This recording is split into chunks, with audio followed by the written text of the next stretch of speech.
पिछले चंद हफ्तों में अमेरिका में रिकॉर्ड तोड़ गर्मी पड़ी है। ज़रूरी अजनास के माहिर टेरी रॉगनसैक कहते हैं कि ये मौसम अमरीकी किसानों के लिए ख़ास तौर पर मुश्किलात का बायस बन रहा है।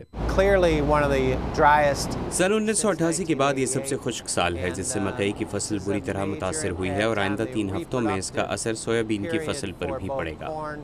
गर्म और खुश्क मौसमी हालात ज़रूरी पैदावार को मुतासर करते हैं। अगर जल्द मौसमी हालात में कोई तब्दीली नहीं आती तो मैट ह्यूज जैसे किसानों की 1/3 फसलें ज़ाया हो सकती हैं। ये सोचकर दिल डूबता है कि अभी हम खुश्क साली से गुजर रहे हैं। हम हर रोज़ मकई को सूखते हुए और सोयाबीन को आहिस्ता आहिस्ता उगते देख रहे हैं। हमने फसलों पर बहुत मेहनत की है, मगर वो सब बेकार जा रही है।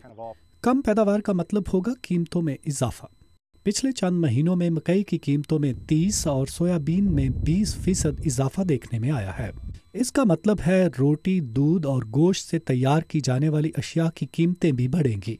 सिर्फ अमरीकी सार्फिन के लिए ही नहीं, बल्कि कुछ एशियाई और मशरक़ वस्ता के ममालिक के लिए भी, जो खुराक के लिए बैरूनी मुल्कों पर इन्हिसार करते हैं। Take India. भारत की मिसाल लें। चीनी पैदा करने वाला दुनिया का दूसरा बड़ा मुल्क अमूमी तौर पर चीनी बरामद करता है, मगर जिस साल हालात खराब होते हैं उसे चीनी बाहर से दरामद करनी पड़ती है, और ऐन उसी साल जब उसे दरामद की जरूरत होती है आलमी मंडी में कीमतें बुलंद हो जाती हैं, जिससे उसकी मईशत पर दबाव बढ़ता है। दुनिया में मुआशी और सियासी अदम इस्तेहकाम की वजह से मसाइल में इजाफा होता है।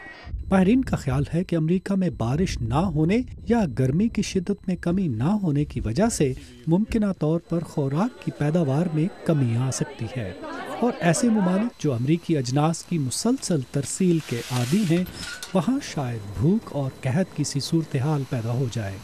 बेलार सेगा के साथ नदीम याकूब, उर्दू VOA।